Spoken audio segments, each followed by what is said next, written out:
Bien, como puntualizaron todos, absolutamente todos, tenemos que decir que entonces la fecha madre, la fecha matriz, por decir de algún modo, que ha conllevado a la creación de los restantes cuerpos de bomberos voluntarios en toda la Argentina ha sido ni más ni menos que el famoso día 2 de junio de 1884. Asimismo, tenemos que mencionar que paralelamente hubo muchos movimientos similares que merituaban que esto se materializara en la vida práctica y en la vida obviamente jurídica. ¿Por qué? Porque la realidad, como siempre, se impone.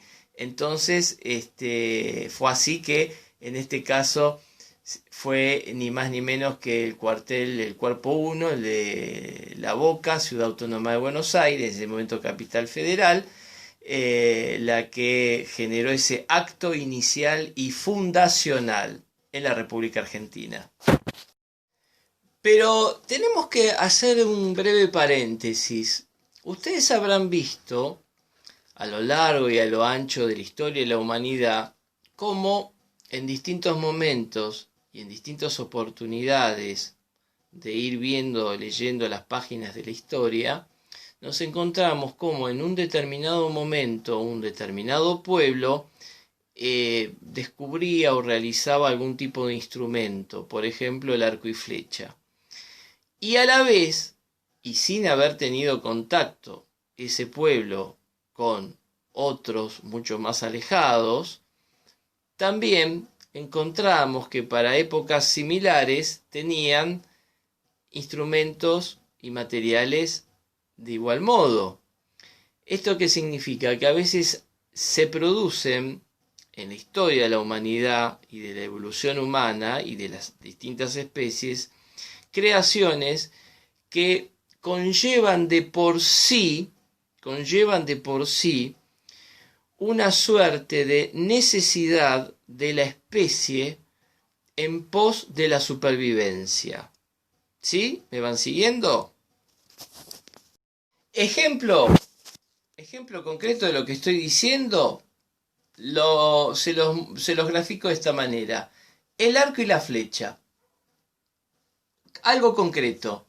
Es algo que lo tenían tanto los pueblos de la Europa, en ese momento, de la Europa que eran tribus, estamos hablando mucho antes, muchísimo antes de llegar a la cultura nuestra, de Grecia, Roma, todo eso. Eran las primeras armas primitivas de caza y de defensa que tenían distintas tribus. Pero también aún así, rastros que ha encontrado la antropología, rama que estudia ni más ni menos que al hombre como centro, como eje principal, ha demostrado que en otras partes, en otros continentes como África, Oceanía y aquí en Indias Occidentales, lo que sería el continente americano, también los pueblos locales utilizaban arco y flecha. Ese es un ejemplo concreto. Ahora bien, ¿cómo podemos llevar o transpolar este ejemplo concreto a la realidad que nos toca a nosotros o nos compete? Muy sencillamente,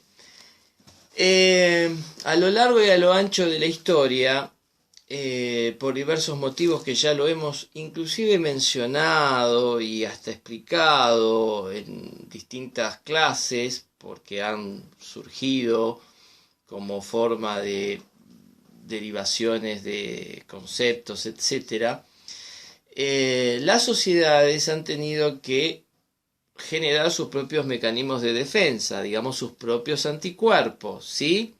Para defensa interna y para defensa externa. Para defensa interna, que sería el orden público, el servicio de justicia, etc. Y dentro de eso el servicio de policía y el servicio de bomberos. Ahora bien, para defensa externa, ¿qué sería? Los guerreros, es decir, las fuerzas armadas, las fuerzas militares, ¿correcto? Bueno, nosotros nos ocupamos de la defensa interna, de la defensa civil pasiva, ¿ok?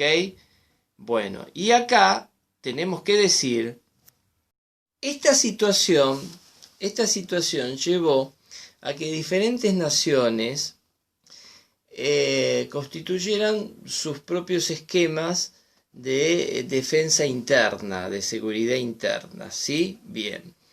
Por el tema de la solidaridad, quiero rescatar la palabra solidaridad, se han formado casi todas las instituciones, obviamente, y en el caso de bomberos se han conformado mediante asociaciones, agrupamiento de personas físicas, que ya lo hablamos en muchas y anteriores clases. De manera tal que en el caso nuestro de la Argentina, recordemos que es un país constituido en su mayoría por inmigrantes que han venido de diversos lugares y confines del mundo, de nuestro planeta. Fue así entonces que a lo largo del siglo XIX, siglo en que la Argentina, que no se llama Argentina, Provincias Unidas del Río de la Plata, después, distintas denominaciones, hasta utilizar actualmente la denominación República Argentina. Bueno, en este sentido hubo una oleada importante de inmigración. En este siglo XIX, donde tuvimos verdaderamente luchas terribles como la guerra civil en la Argentina, unitarios y federales, en Estados Unidos de América los del norte, los confederados con los del sur, y así sucesivamente América o los distintos países de América se han visto envueltos en verdaderos caos internos civiles que han dejado terriblemente muchas bajas. Cuando se produce la gran inmigración europea, como consecuencia también de conflictos, en este caso más en particular de naturaleza internacional, o sea, entre ellos, por disputas territoriales, básicamente, siempre es comercial, pero bueno, intervienen factores comerciales, culturales y hasta a veces religiosos. Esa parte importante de inmigrantes han venido a nuestro cielo patrio y se dieron cuenta y trajeron con ellos su cultura, su formación, su educación, y trataron de aportar cada uno dentro de lo suyo lo mejor en distintas áreas de la vida, del saber humano. A todo esto y paralelamente, las distintas normativas jurídicas establecían que en materia de seguridad, educación primaria y administración de justicia local era obligación de cada estado provincial, es decir, de cada provincia. Esto lo hemos visto en la parte, el capítulo de Derecho Constitucional que hemos tenido los otros días, anteriores clases. Bien. Entonces, se empieza a organizar en cada provincia argentina un esquema como el que indica la Constitución Nacional. Poder ejecutivo provincial, un gobernador, un poder legislativo local y un poder judicial local. Bueno, y a su vez dentro de las distintas ramas del ejecutivo, educación y la parte de, naturalmente, de seguridad. Y cuando decimos seguridad decimos todo, pero ¿qué pasa? Le daban un énfasis mayor a la seguridad pública, al servicio de policía de seguridad. De manera que se va conformando esto y la parte de seguridad, vamos a decir, siniestral, o sea, los bomberos, quedan en manos de los gobiernos locales. ¿Me van siguiendo? ¿Qué son los gobiernos locales? Las provincias, correcto, pero dentro de los gobiernos locales tenemos una última división administrativa que son los distintos departamentos o partidos que conforman los distintos estados, las distintas provincias. En el caso de la provincia de Buenos Aires se llama Partido de 3 de febrero, Partido de San Martín, Partido de La Matanza, etcétera, etcétera. En otras provincias se dice departamento tal, que son los municipios, las intendencias municipales. ¿Sí? Bien. Entonces, los señores intendentes tenían a su cargo, entre otras cosas, como legado de los viejos cabildos que estaban desplegados en las principales ciudades del extinto virreinato del Río de la Plata, se encargaban de otras cosas del servicio de bomberos. Digo que se encargaban en líneas generales. Ahora vamos a ver cómo sigue la historia, que ustedes también lo han marcado muy bien. Por eso de alguna manera estoy contestando el gran trabajo, pero desarrollando el trabajo que ustedes claramente han hecho por escrito. Entonces, ¿cómo seguía el tema? Que las municipalidades tomaban pequeños grupos, pequeñas compañías, que eran vigilantes, le decían, como el vigilante de policía, de ahí la palabra vigilante, vigilantes para el área bomberos. Estos vigilantes se encargaban justamente de la prevención y de dar parte y alarma en caso de una determinada barriada, en un determinado barrio podría ser esta gran comarca que ya empezaba a pintar grande por la cantidad de habitantes que se iban sumando. Formaban a ser lo que era el incipiente cuerpo de bomberos, que dependían del señor intendente municipal. ¿Sí? Bien. Provenían de algunas de las instituciones, digamos, que hacían la seguridad pública, los vigiladores públicos, o sea, la policía. Provenían algunos de lo que era la vieja Guardia Nacional o el Ejército, que había quedado ya, o se estaba conformando más, y que había quedado esta última parte correspondiente a las distintas batallas, guerras civiles, inclusive la conquista contra el indio, la conquista, me refiero, del desierto, de la Pampa, tanto con Juan Manuel de Rosas como también el presidente Julio Argentino Roca, conformaban lo que eran las primeras compañías de bomberos. Para que ustedes vean que no hay nada nuevo bajo el cielo de Roma, viejo dicho, por cierto, ¿qué pasaba? La intendencia municipal ponía los elementos, vamos a decir, logísticos. Era un carro con una mínima dotación tirado por pobrecitos arrastrados por caballos. Y el jefe de policía era el encargado de suministrar ese personal, ¿sí? Que era como un personal en comisión. Bien. Y ahí aparece un personaje histórico que ustedes lo han nombrado muy bien, que es de alguna manera el padre de los bomberos estatales. No me gusta decir profesionales porque entonces parece que los voluntarios no nos profesionalizáramos, ¿no? Sino de los bomberos asalariados, que es el señor Calaza. Calaza era un inmigrante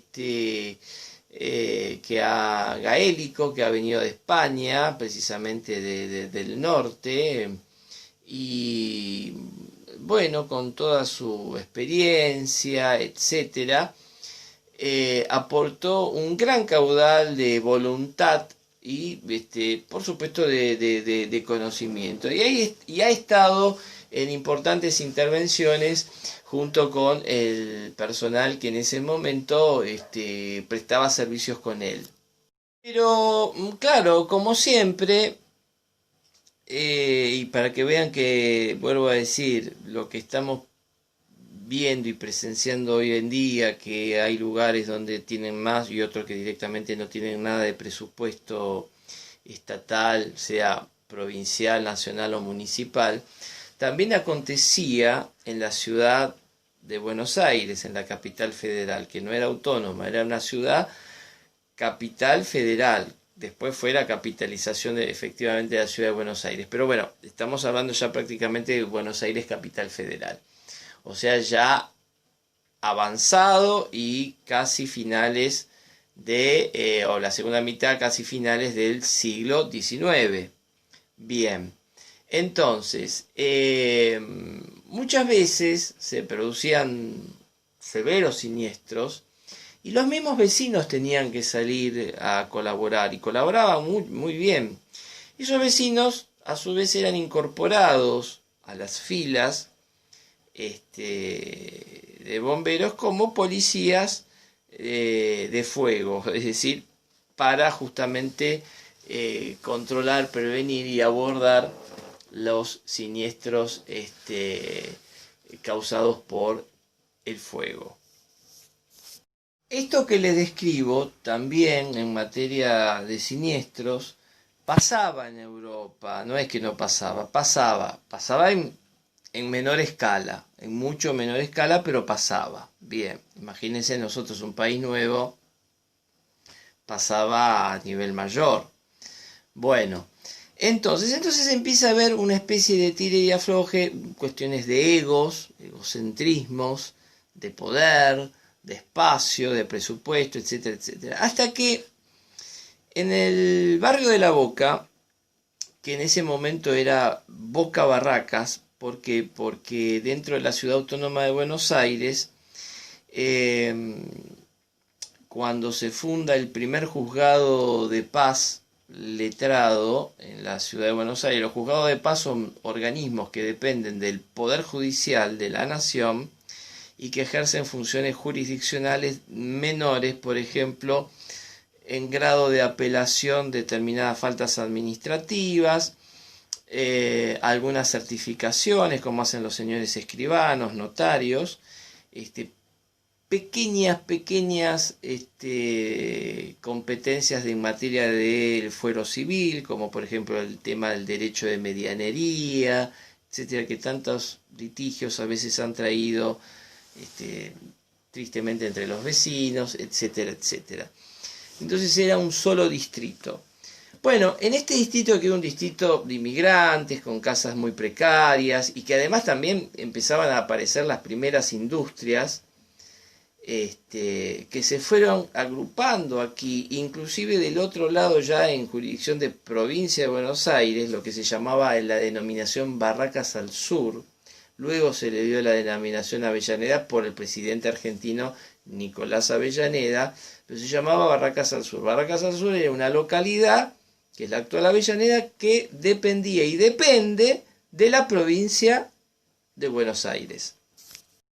De manera tal que este tire y afloje de presupuesto, de personal, todo eso, etcétera, llevó a que un incendio muy grande que hubo en la zona, un grupo, como ustedes bien lo han dicho, lo han señalado y lo han escrito, un grupo de vecinos, particularmente inmigrantes italianos, decidieran tomar la responsabilidad, como en sus países, de hacer una unidad, una compañía de voluntarios. Fue así que se reunieron, organizaron una estructura, se registraron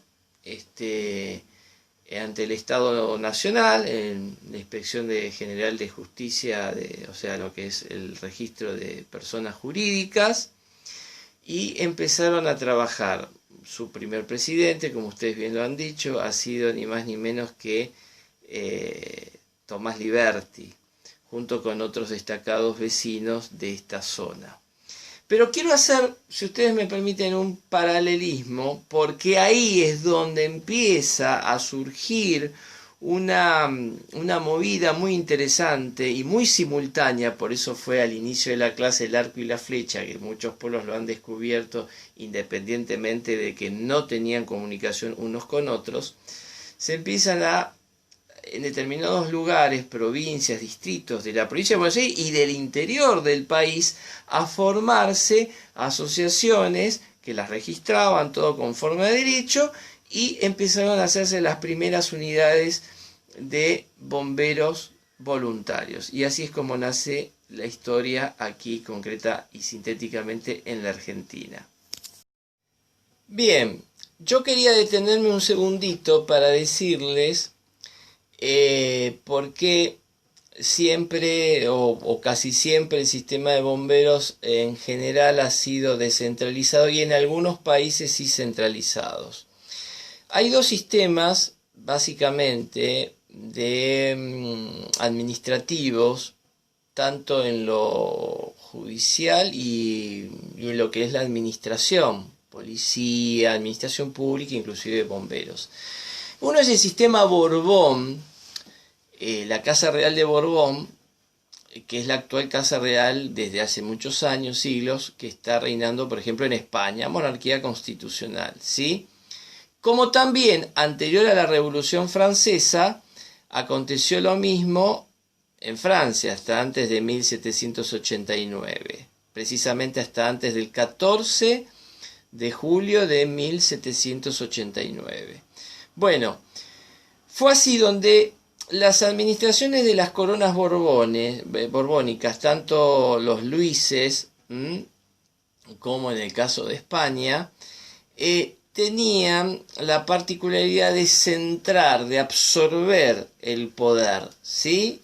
Todo tipo de poder lo absorbía, lo centralizaban, casi como una constitución centralizada, única, unitaria.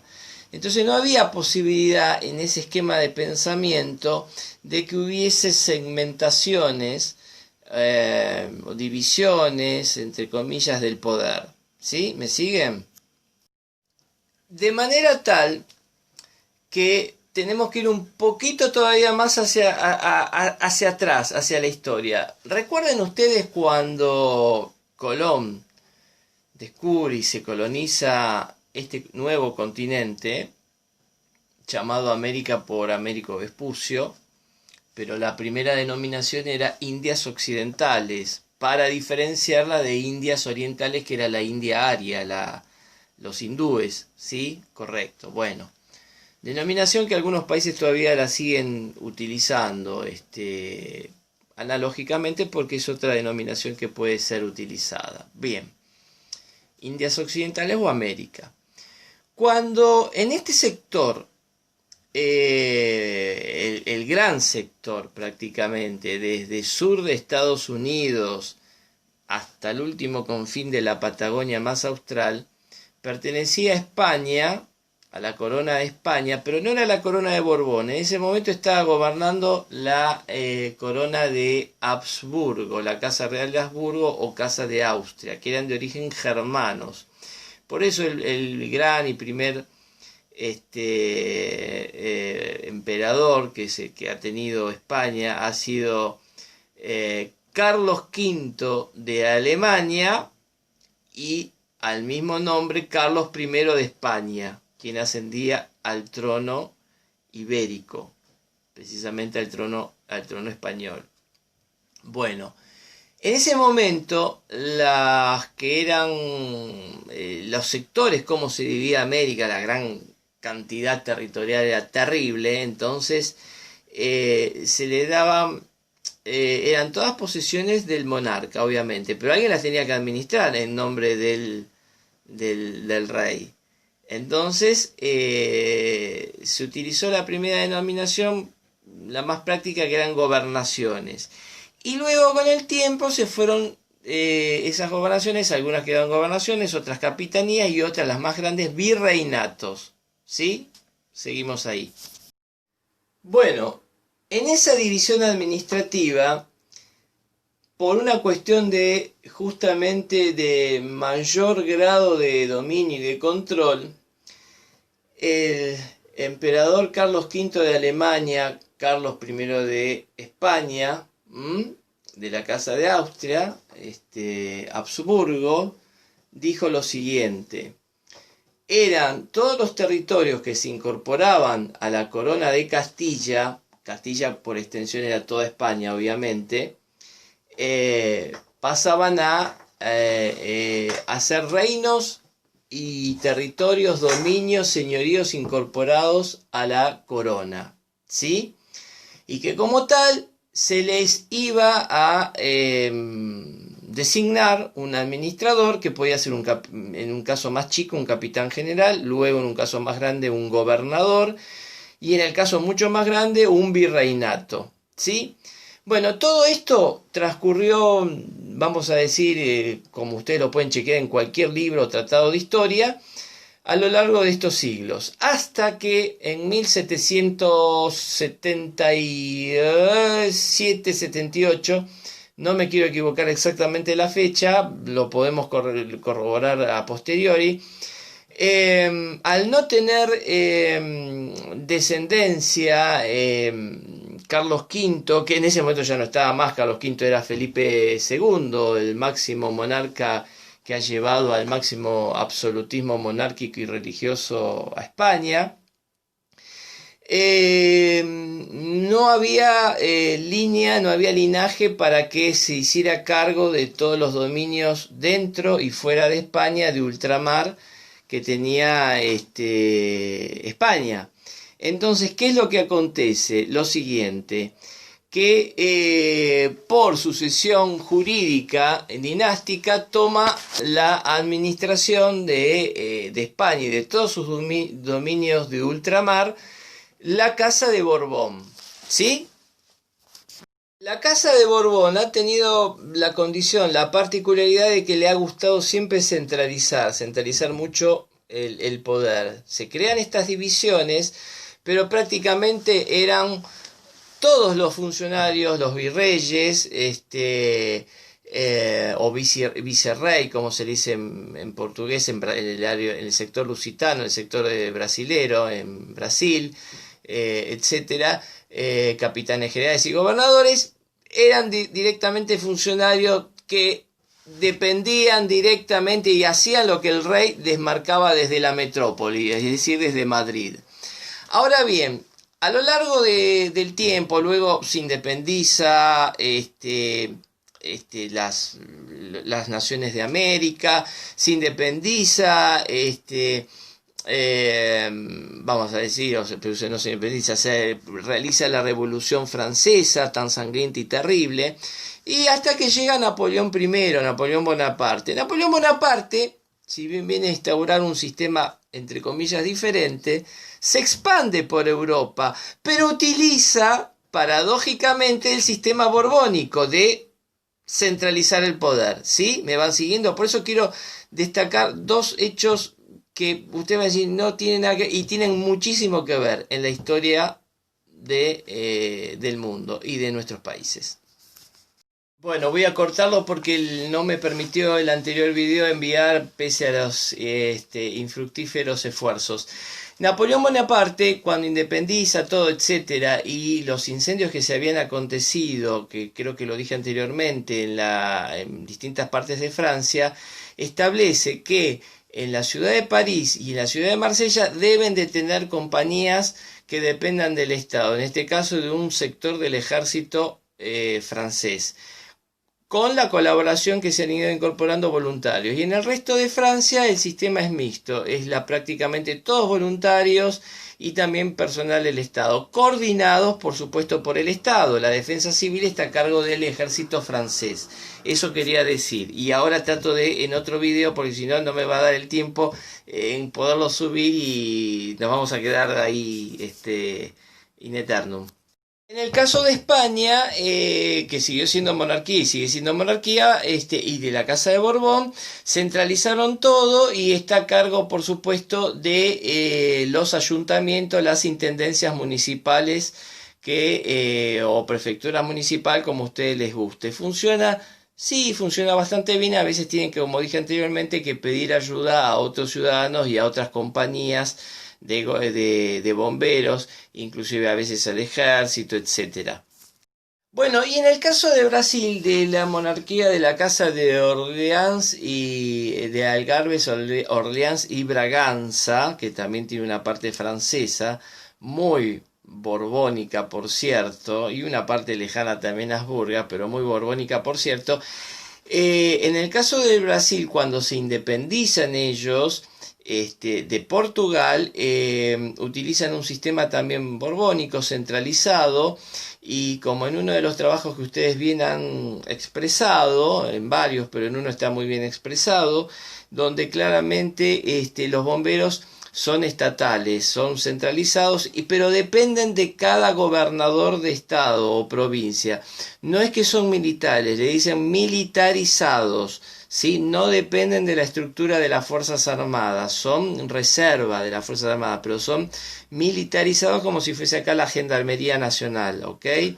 Pero es una estructura que depende de cada gobernador, pero no son del ejército, ni de la marina, ni de la aeronáutica. Y ahora, desde hace tiempo, felizmente, y por la inmigración europea, especialmente la alemana, holandesa, etcétera, tienen en las regiones del sur de Brasil cuerpos de bomberos voluntarios que se están extendiendo por razones de necesidad y urgencia a lo largo y a lo ancho de todo el territorio del Brasil.